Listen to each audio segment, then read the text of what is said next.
Hi, my name is Marilyn Bradford with Leaders for a Conscious World, and I'd like to talk with you today about ending judgment and finding you.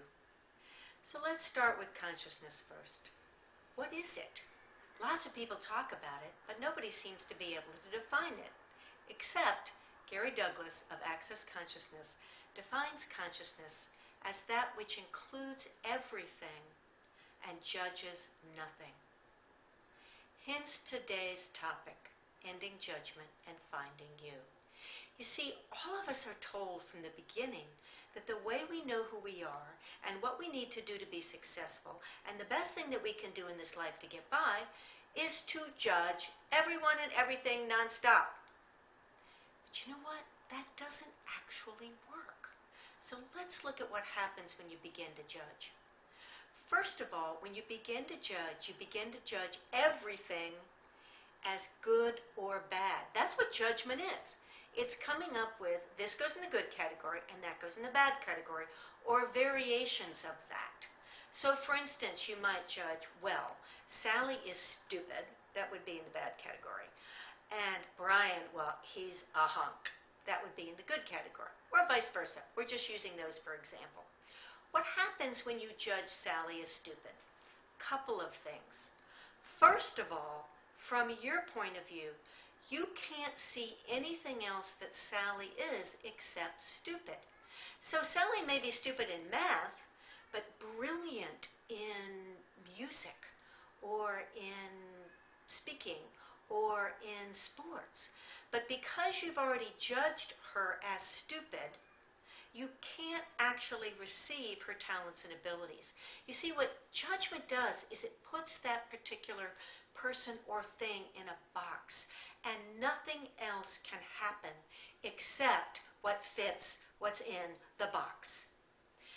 So the other thing that happens is if Sally receives that judgment that she's stupid, then she puts herself in that box. Have you ever known a kid that was judged as stupid? What happened to that kid? Could he ever shine or show up as the greatness of him? Or did he just adopt the idea that he was stupid and kind of go around like this? Well, I'm stupid. I'm never going to be anything in my life. I never can do anything in my life. That's so sad, but that's what happens to the person who's judged as stupid and who takes it on as real. So whether you're the judger or the one receiving the judgment, all judgment limits. It limits what can show up. It limits what we can be. It limits what we can receive for the world. Now, most of us think of judgment as negative, like judging that Sally is stupid. But even the positive judgments have the same effect. So, for instance, if you judge that Brian's a hunk, or this man is the best man there is in the world for me, you actually do exactly the same thing. If you've judged that someone is the best person in the world for you, that they're just the coolest, most amazing, can you actually see where they're mean? I know I made this mistake in my life. I judged that a couple of people I thought were my friends were actually wonderful and amazing and just the best friends I could ever have. And you know what?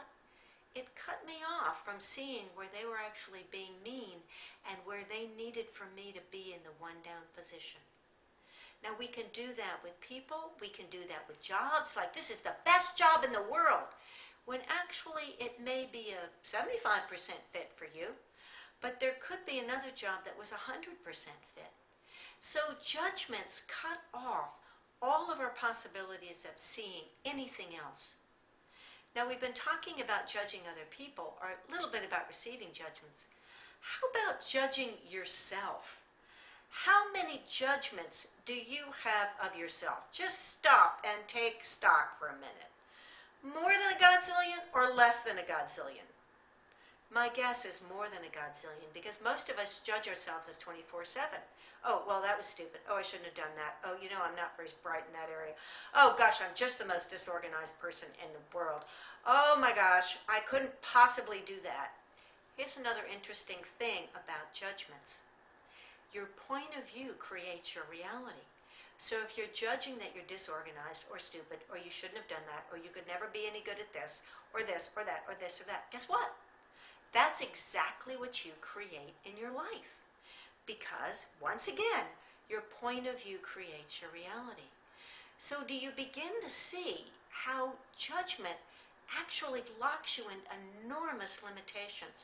Whether it's judgment that we consider positive or judgment that we consider negative, it's still going to lock you up and not allow you to be anything else. Now, people say to me, but Marilyn, my judgments are true. I'm like, really? Actually, all judgments are just a point of view, and all judgments are arbitrary. Let me say that one more time. All judgments are arbitrary. Do you realize that, say, 100 years ago, people said, spare the rod and spoil the child, and people bought that? Now, that was a judgment. You know what? Today, those people would be called abusive. Same thing has happened if you want to look back in history, that women should not have the right to vote, that people of color shouldn't have certain rights. If you look in history, you'll find many, many examples of judgments that were taken to be true that actually are completely arbitrary.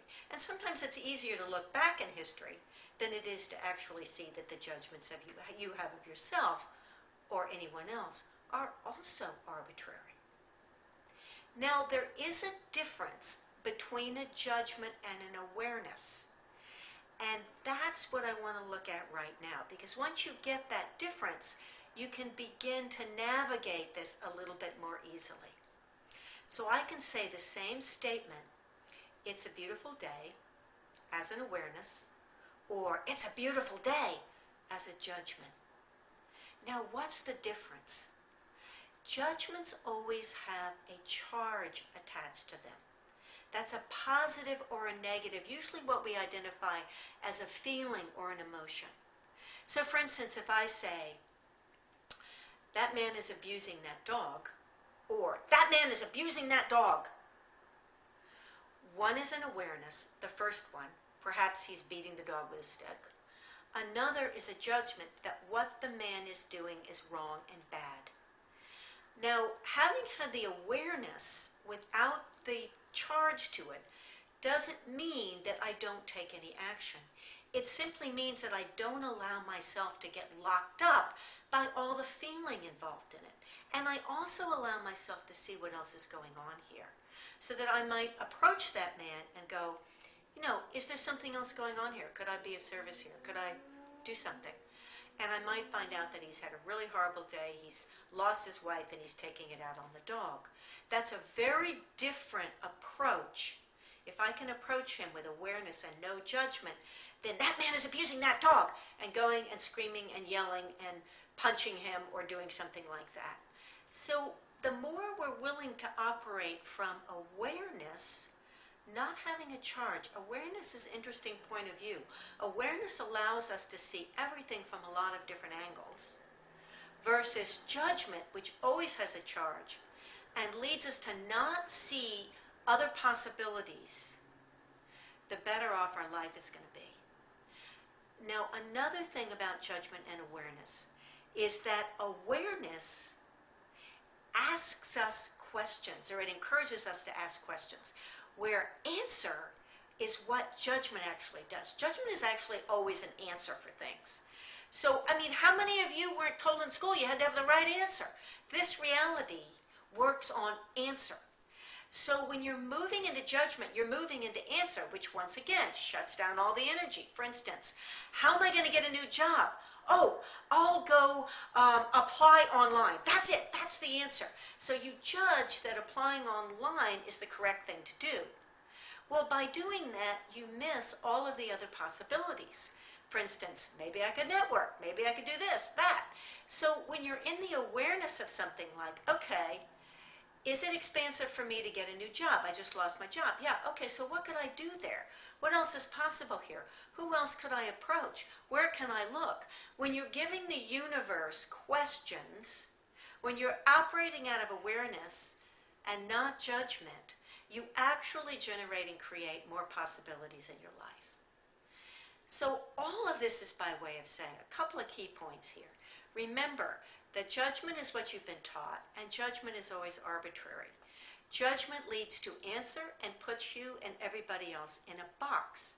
If you accept other people's judgments of you, you also put yourself in a box, and most of us judge ourselves unmercifully. If you're willing to go into awareness and interesting point of view, you're willing to move into a space where you can actually ask questions and open up enormous numbers of possibilities in your life. Instead of judging yourself, say, as stupid for having done something that you've judged as stupid, you might say, okay, I wasn't aware in those 10 seconds, and I made a mistake. That was not my best choice. I wonder what else I could do to change this. I wonder what else is possible here. I wonder what else I could be or do different that would create a totally different future. Can you see that as you move out of judgment and in judgment, you actually move to a space where you can have more and more of you, and even find those places of you and those parts of you that you'd forgotten existed. For instance, maybe you were very musical as a child, but you bought someone's judgment who was in a crummy mood at the time that you were a terrible singer, and you shut off all of that musical talent and ability. You can go back and go, you know what, I'm not having that judgment. I really enjoy music. I wonder what I could discover about music for myself and my future now that I'm willing to end judgment and have more of me. Thank you. This is Marilyn Bradford with Leaders for a Conscious World, asking you to end judgment so that you can have more of you today.